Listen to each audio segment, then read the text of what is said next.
눈은 몸의 등불입니다. 따라서 눈이 밝으면 온몸이 밝게 마련이고 눈이 어두우면 온몸이 어두울 수밖에 없다는 것이 주님의 말씀입니다. 여러분의 눈은 어떻습니까? 앞서 주님께서 한 서기관과 가장 큰 계명에 대해서 첫째 가는 계명에 대해서 변론하시는 것을 우리가 살펴보았습니다.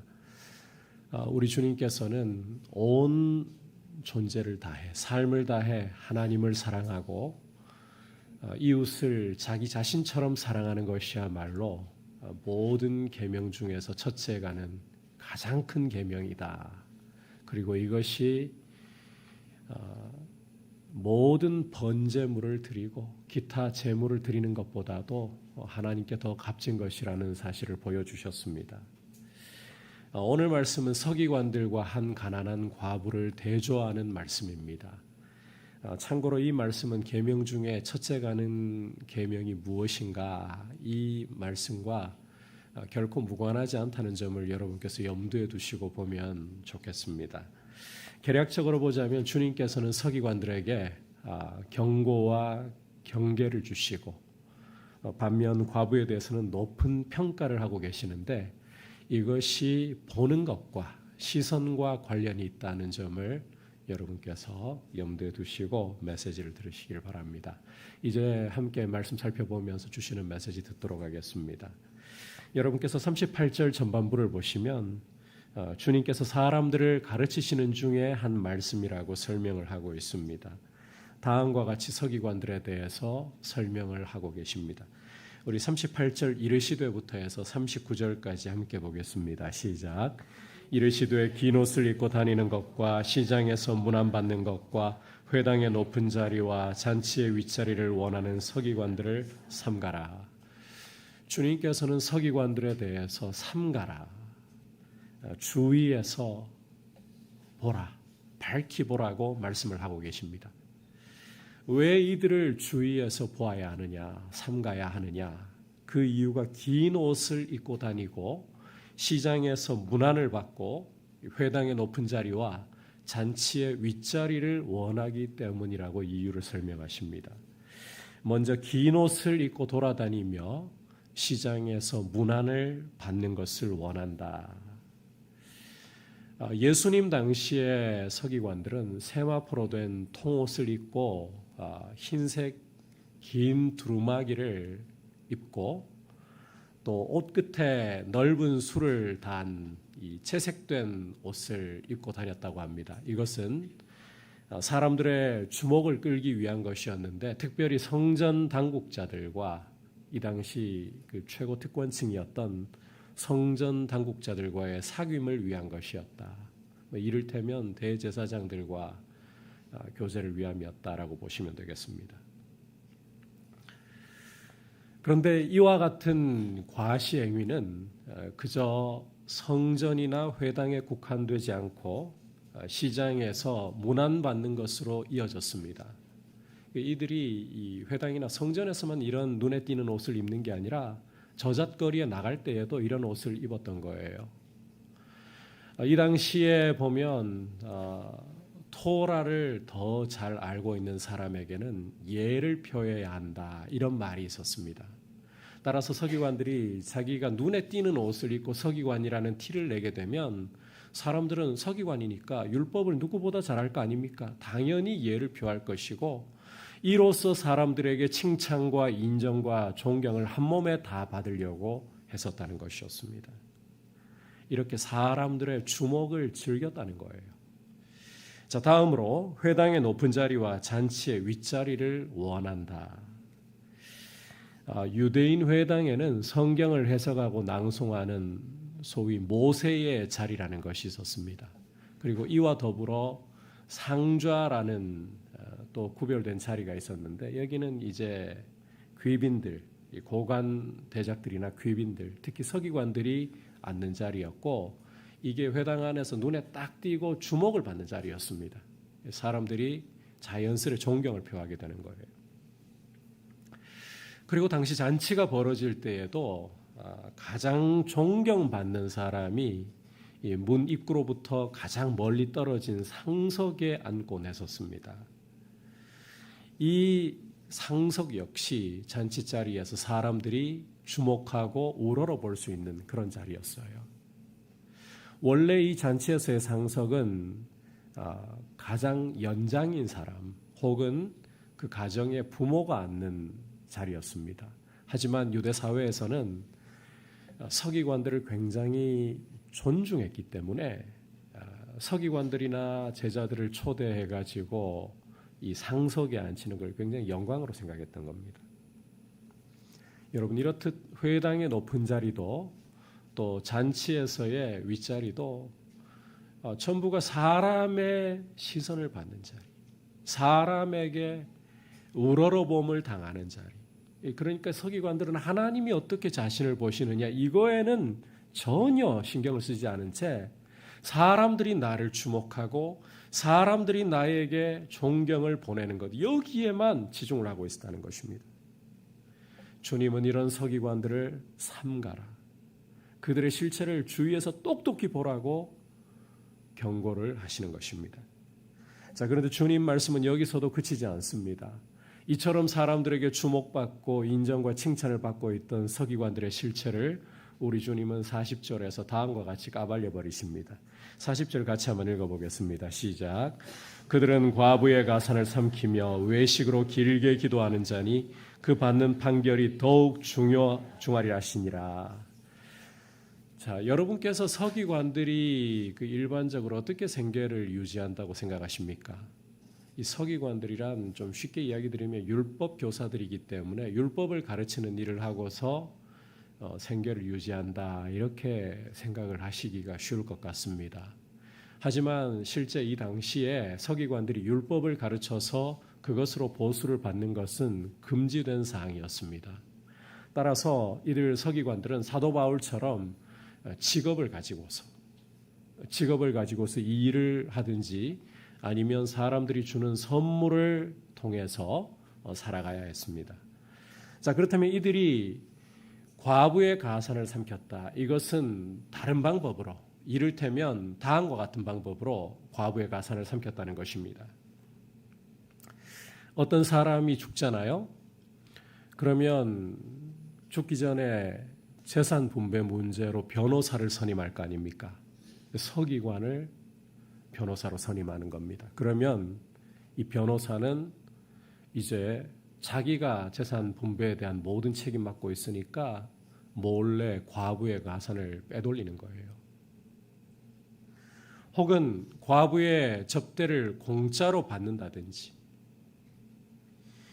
이 중보 기도를 해주는 대가로서 우매한 여인들로부터 돈을 받는다든지, 아니면 현실적으로 갚기 어려운 채무를 가진 과부들에게는 집을 아예 저당 잡아버린다든지, 이런 식으로 과부의 가산을 삼키는 짓을 저질렀다는 겁니다. 게다가 이들은 외식으로 길게 기도했다고 하는데 이것은 하나님 앞에 보이기 위해 기도하는 게 아니었습니다.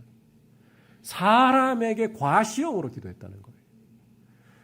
길게 기도하면 저 서기관 정말 하나님 앞에서 기도를 힘쓰고 경건한 사람이구나, 이 이미지가 딱 각인이 되면 과부들이나 어려운 사람들이 기도 부탁을 하려고 할 거 아닙니까? 이런 방식으로 과부의 가산을 삼키는데 이용을 했다는 거예요. 주님은 이와 같은 서기관들을 삼갈 뿐만 아니라 이들이 받는 판결이 더욱 중하리라, 가혹한 심판을 받게 될 것이라고 경고를 하고 계십니다. 결국 서기관들은 하나님의 말씀을 맡아서 사람들을 말씀으로 가르치고 말씀을 살아냄으로써 본을 보여주어야 하는데 오히려 하나님의 말씀을 이용해서 자신들의 이익을 취하고 배를 불리는 일에 앞장섰다는 거예요. 이러한 모습들이 유대교의 타락을 부채질했고 성경이 오시리라고 예고하신 분, 메시아이신 예수님이 오셨을 때에 그들이 앞장서서 예수님을 환영하기는커녕 오히려 앞장서서 예수님을 죽이려고 하는 결과를 낳았던 것이었습니다. 그 결과 주님께서는 그들을 삼가라고 말씀하실 뿐만 아니라 그들이 더 가혹한 심판을 받게 되리라 경고를 주신 것입니다. 목회자로서 사실 이런 말씀을 전하는 게 편치는 않지만 여러분, 이 말씀이 오늘 우리가 보고 있는 이 말씀이 오늘 우리 한국 교회의 영적인 현실과 대자뷰를 이룬다라고 생각지 않으십니까? 사실 이걸 부정할 수가 없습니다. 하나님의 말씀을 맡아서 주님의 피로 사신 교회를 잘 세워가야 할 목회자들이, 그것도 요즘에는 사람들에게 사랑과 존경을 한 몸에 받고 있던 목사님들마저도 돈 문제와 갑질 문제로 무너져 내리고, 곳곳에서 돈 문제로 목회자와 성도 간의 갈등이 발생하고 교회가 분열이 되고, 이게 지금 우리 한국 교회의 현실이고 세상은 교회에 대한 신뢰가 바닥을 치고 있는 그런 상황입니다. 이런 상황 속에서 우리는 오늘 이 말씀을 통해서 다시 한번 영적 지도자들이 사도 바울이 밀레도에서 에베소 교회 장로들, 목회자들에게 전했던 그 고별 설교를 기억하고 가슴에 새길 필요가 있는 것 같습니다. 우리 함께 사도행전 20장 28절에서 30절까지의 말씀을 한 목소리로 보도록 하겠습니다. 시작. 여러분은 자기를 위하여 또는 온 양떼를 위하여 삼가라. 성령이 그들 가운데 여러분을 감독자로 삼고 하나님이 자기 피로 사신 교회를 보살피게 하셨느니라. 내가 떠난 후에 사나운 이리가 여러분에게 들어와서 그 양떼를 아끼지 아니하며 또한 여러분 중에서도 제자들을 끌어 자기를 따르게 하려고 어그러진 말을 하는 사람들이 일어날 줄을 내가 아노라. 여러분께서 이 고별 설교의 내용을 보면 영적 지도자들, 특히 목회자들은 자기를 삼갈 줄 알아야 한다. 자기 자신을 위하여 또는 양무리를 위하여 삼갈 줄 알아야 한다라고 말씀하고 있습니다. 좀 더 쉽게 말씀드리면 목회자가 자기 관리를 할 줄 모르면 양무리를 돌아볼 수가 없다는 거예요. 하나님의 말씀 앞에서 또 기도로 깨어서 자기 자신을 관리하지 않으면 주님께서 맡겨주신 양무리를 돌아볼 수 없다. 그리고 목회자들은 교회가 돈벌이 수단이 아니라 하나님이 자기 피로 사신 교회라는 사실, 예수 그리스도께서 십자가의 그 보배로운 피를 흘려서 세우신 공동체라는 것을 알아야만 한다는 것입니다.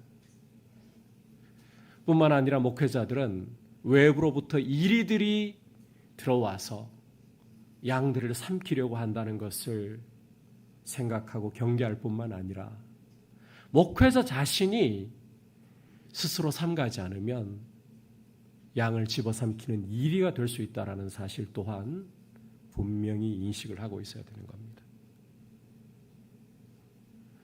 따라서 여러분, 영적인 지도자들부터 우리 목회자들부터 깨어 있도록 말씀 앞에 서 있어야 되는 거예요. 기도로 각성하고 있어야 되는 거예요. 여러분께서도 목회자들이 주님 말씀 앞에 또 기도로 신실하게 주님께 충성하고 주의 몸된 교회를 보살필 수 있도록 자기를 삼갈 줄 아는 모습으로 서 있도록 기도해 주시기를 부탁을 드립니다. 아울러 여러분들께서도 책임이 있습니다. 목회자들이 하나님의 말씀을 바르게 전하는가 분별하고 말씀을 바르게 전하는 길로 걸어갈 수 있도록 이 자극이 되어 주셔야 되는 거예요. 깨어있는 목회자가 교회를 흔들어 깨우는 게 당연한 이치지만 여러분, 그 못지않게 깨어있는 성도가 교회 목회자들을 자극하는 역할을 하는 겁니다.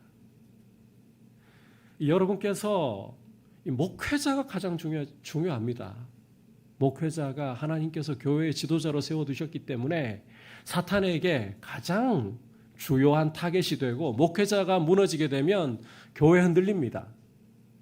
이건 피할 수 없는 이치입니다. 그런데 여러분, 이것도 기억하셔야 돼요. 교회는 목회자가 전부가 아니에요. 목회자는 심부름꾼이에요. 주님의 종이에요. 목회자가 제대로 서 있는가를 교회가 감시할 수 있을 정도의 역량을 갖추려고 해야 됩니다. 그래서 제가 한 번씩 사도행전 17장의 예를 여러분들에게 들고 나는데, 사도 바울이 데살로니가에서 3주 동안 회당에서 말씀을 전하다가 너무 심한 유대인들의 박해를 받고 베레아로 피난을 갑니다. 그곳에서 회당에서 하나님의 말씀을 가르치는데, 그곳 회당 사람들은 마음이 열려 있어서 사도 바울이 전하는 말씀이 정말 하나님의 말씀과 일치하는가 날마다 성경을 상고하였기 때문에 믿는 자가 많았다라고 말씀을 하고 있어요.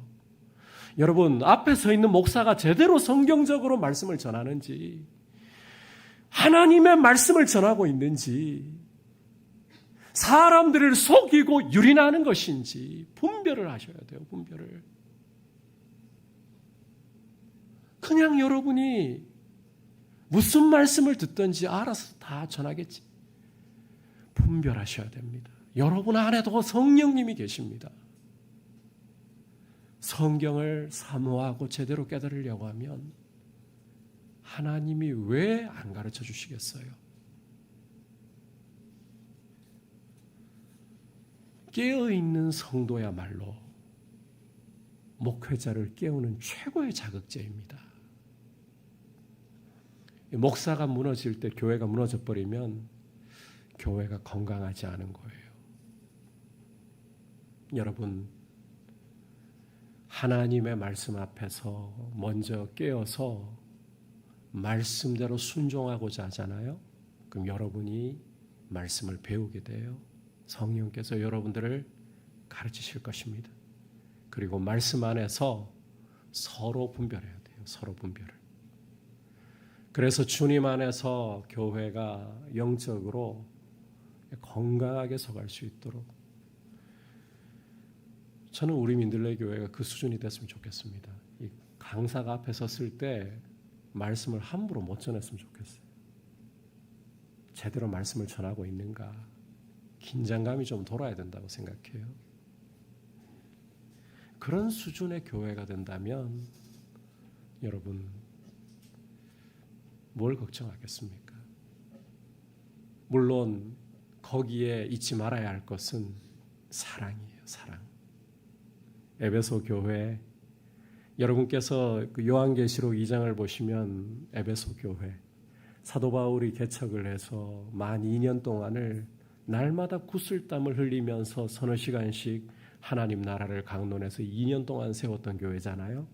이 에베소 교회의 모습을 보면 말씀 위에 단단히 서 있어서 자칭 사도라 하는 자가 교회 안에 잠입했을 때에 그들이 가짜인 것을 분별해낼 정도의 실력을 가지고 있었습니다.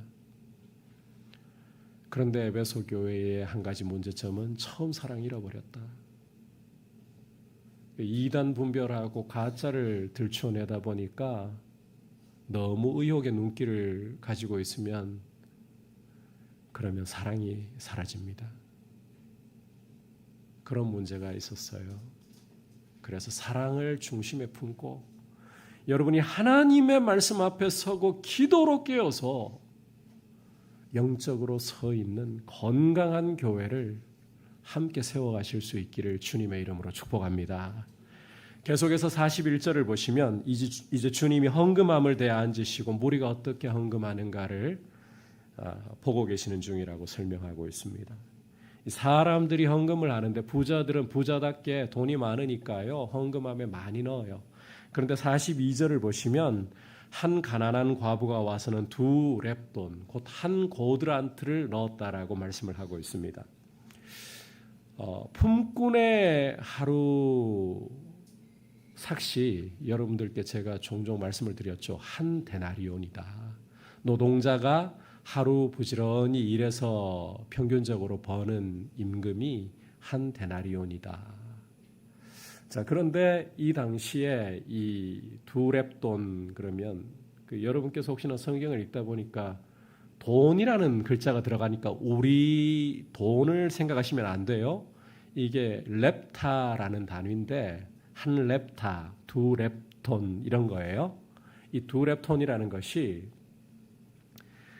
그 데나리온 하루 노동자 품삯의 한 64분의 1 정도밖에 안 됩니다. 굉장히 작은 금액이에요. 이 두 렙돈이라는 것은 평균 노동자가 벌 수 있는 하루 임금의 64분의 1 정도. 이거 가지고는 고작해야 한 줌의 곡식 가루 정도밖에는 못 사요. 한 끼 식사 정도 겨우 때울 정도의 돈이라는 겁니다. 그런데 이 과부는 이 헌금함에다가 자기가 가지고 있던 이 두 렙돈을 그대로 다 넣어버렸습니다. 이 모습을 보시고는 주님께서 심지어 제자들까지 불러다가 뭐라고 말씀을 하시는가? 우리 함께 43절 내가부터 해서 44절까지 읽어보겠습니다. 시작. 내가 진실로 너희에게 이르노니 이 가난한 과부는 헌금함에 넣는 모든 사람보다 많이 넣었도다. 그들은 다 그 풍족한 중에서 넣었거니와 이 과부는 그 가난한 중에서 자기의 모든 소유 곧 생활비 전부를 넣었느니라 하시니라. 자, 함께 읽은 말씀을 보시면 주님께서는 진실로라고 말씀하시면서 그 정도로 가난한 과부의 행동을 강조를 하고 계시는데 이 가난한 과부의 두 렙돈이 부자들이 넣는 그 많은 연보보다 그 많은 헌금보다 더 많은 것이다. 왜냐하면 이 과부는 없는 중에라도 자기의 생활비 전부를 넣었기 때문이라는 거예요. 생활비 전부를. 여러분, 앞서 서기관들이 과부의 가산을 삼키는 못된 짓을 저지른다고, 따라서 엄중하고 가혹한 심판을 피하지 못할 거라고 주님이 경고하셨잖아요. 그런데 그런 서기관들이 삼키는 과부의 가산, 돈이라도 있는 과부라면 몰라요. 그 과부들 중에서도 아예 돈이 없는 과부, 이 과부는 어떻게 드리고 있는가를 보십시오. 자기의 것 전부를 드리고 있습니다. 지금 이 말씀 드리니까 갑자기 가지고 있는 재산을 다 주님께 드려야 된다, 이런 설교를 하면 어떻게 할까? 혹시 긴장이 되시는 분이 계시면 긴장을 풀고 들으시길 바랍니다. 분명한 사실은 이 과부의 행동은 앞서 주님이 엄중하게 경고하셨던 서기관들의 모습과는 너무나도 현격한 대조를 이룬다는 거예요. 여러분, 앞서 서기관들이 시선을 두고 있는 곳이 어디였습니까? 과연 그들이 하나님께 시선을 두고 있었습니까? 아니었습니다. 그들은 사람에게 주목했습니다. 사람들이 나를 어떻게 보느냐? 사람들이 나를 어떻게 인정하고 대우해 주느냐? 그리고 자기의 배를 채우는데 맞춰져 있었습니다. 결국 그들은 하나님의 말씀을 명분으로 내세우면서도 하나님을 온 삶을 다해 사랑하거나 이웃을 자기 자신처럼 사랑하는 모습 없었던 거예요. 그냥 위선자들이었던 거예요. 반면에 주님이 말씀하신 이 과부는 자기 생활비 전부를 넣었습니다. 액수를 떠나서 생활비 전부를 넣었습니다. 이 행동이 무엇을 보여준다고 생각하십니까? 이 여인의 그 다음은 이제 하나님께 다 맡겼다는 거 아닙니까? 이 한 끼 식사 겨우 때울 이 돈마저도 하나님께 다 드렸다면 그 다음 끼니를 걱정해야 되는데 그것마저도 하나님께 맡겼다는 거 아닙니까? 그만큼 하나님을 신뢰했다는 거예요. 그리고 이 주님이 앞에 앉아 계셨던 헌금함 구제를 위한 것이에요. 없는 여인이 하나님을 사랑하고 이웃을 구제하는 일에 넣었다는 거예요. 그렇다면 이 여인의 시선이 어디에 있다는 겁니까? 하나님께 있다는 것입니다. 하나님께. 여러분, 우리의 시선은 어디에 있습니까? 우리의 눈은 무엇을 크게 보고 있습니까?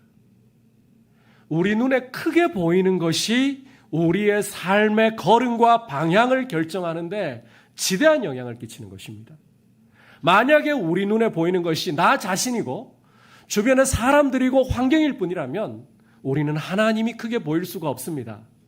그러면 하나님을 온 마음을 다하고 삶을 다해 사랑하며 우리의 이웃을 내 자신처럼 사랑할 수 없게 되는 것입니다. 오히려 탐욕과 죄가 우리의 눈을 가리고 우리는 어두움 속에서 그저 눈앞의 환경에만 탓을 하며 살아갈 뿐인 거예요. 눈이 밝아야 온몸이 밝을 수 있습니다. 하나님이 크게 보여야만 여러분, 하나님이 원하시는 대로 우리의 삶의 걸음을 내디딜 수가 있는 거예요. 역으로 이렇게 보셔도 돼요. 내 삶의 관심이 하나님의 관심과 일치하지 않고 하나님의 말씀을 따라가지 않고 먹고 사는 것에 그저 급급하고 나의 이익에 맞춰져 있다면 하나님이 안 보이는 거예요. 눈이 밝아서 하나님이 먼저 보일 수 있기를 주님의 이름으로 축복합니다. 그래야만 하나님을 사랑하고 이웃을 사랑할 수 있어요. 아울러 이 사실도 기억하시기를 바랍니다. 여러분, 서기관들의 모습을 통해서 우리가 볼 수 있는 유대교와 성전 예배의 실상은 겉으로 볼 때는 경건함이 있습니다. 거기에서 하나님을 향해 번제물을 사르고 화목제물, 속죄제물, 속건제물을 드리면서 소제물을 드리면서 하나님을 기쁘시게 하는 흉내 잘 내고 있습니다. 그런데 그 속에는 탐욕과 착취와 위선이 가득할 뿐이에요. 이게 실상이라는 겁니다. 그런데 여러분, 이와 같은 부패함 속에서도 주님이 주목하고 계시는 이 한 과부와 같은 사람이 있었다는 것을 놓치지 않았으면 좋겠습니다. 과거 엘리 시대에 엘리가 대제사장으로 이스라엘의 사실상 거의 마지막 사사에 해당하죠. 물론 사무엘이 마지막이라 해야 되겠지만 엘리가 대제사장이던 당시에 엘리의 두 아들 제사장 홈니와 비느하스는 하나님께 드리는 제사를 멸시하고 회막에서 수종드는 여인들을 건드리고 이런 아들들에 대해서 엘리는 제지하지 않음으로써 영적으로 타락이 정말 깊어져 갔고 하나님의 말씀은 희귀해서 이상이 잘 보이지 않던 그런 시대에 하나님께서는 그 어둠 속에서 그 영적인 암흑 속에서 한 소년을 예비하셨습니다. 시궁창 속에서 정말 거룩하고 아름답게 피어날 수 있도록 한 아이를 예비하셨어요. 여러분, 그런 환경 속에서 과연 어떤 사람이 자라날 수 있다고 생각하십니까? 날마다 가까이 하고 보는 제사장들이 하나님 제사를 멸시하고 있고 여인들을 겁탈하고 있고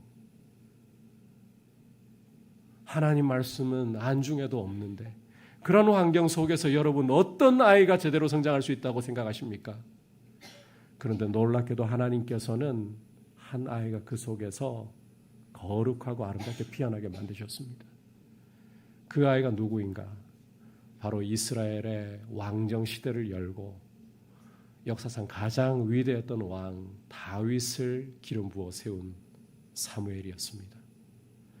여러분, 아무리 어둠이 짙게 드리워진다 할지라도 아무리 죄악의 어둠과 부패가 깊다 할지라도 하나님께서는 그 가운데에서 빛을 두시는 분입니다. 그러한 분이 하나님이십니다.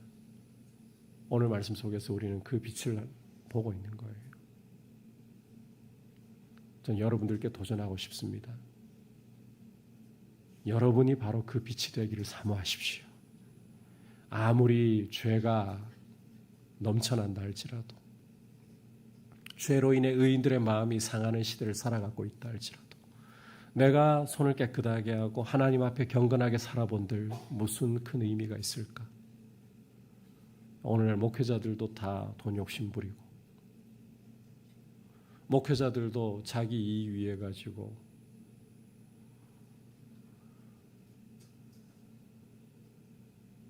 그냥 제 갈 길 가고 있는데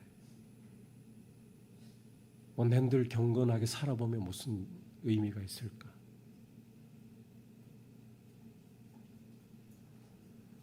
주변을 보면 좀 내가 괜찮다고 생각했던 사람들 결국은 하나님 뜻대로 안 사는데 나도 여러분 아닙니다. 그러한 가운데서도 주님의 눈은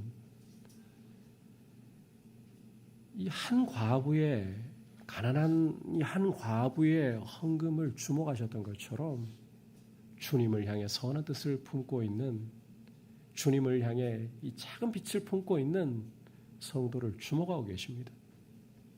왜 비교를 해야 됩니까?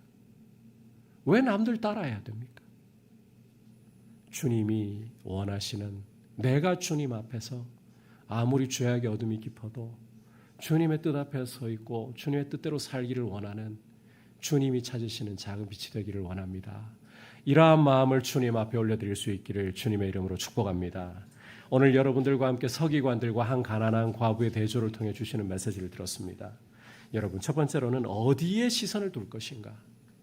하나님께 시선을 둘 것인가? 그렇지 않으면 사람과 환경에 시선을 둘 것인가? 이게 우리의 삶과 우리의 걸음에 지대한 영향을 끼치게 됩니다. 하나님께 시선을 둠으로써 하나님을 사랑하고 이웃을 사랑하는 걸음을 내딛으시기를 바랍니다. 두 번째로 아무리 서기관들의 죄와 탐욕에 어둠이 짙은 곳이라도 한 가난한 과부처럼 하나님이 두신 빛이 있다는 사실 기억하셔야 됩니다. 그리고 어둠 속에서도 하나님이 찾으시는 작은 한 빛이 되기를 사모하고 주님 앞에 서 계시기를 축복합니다.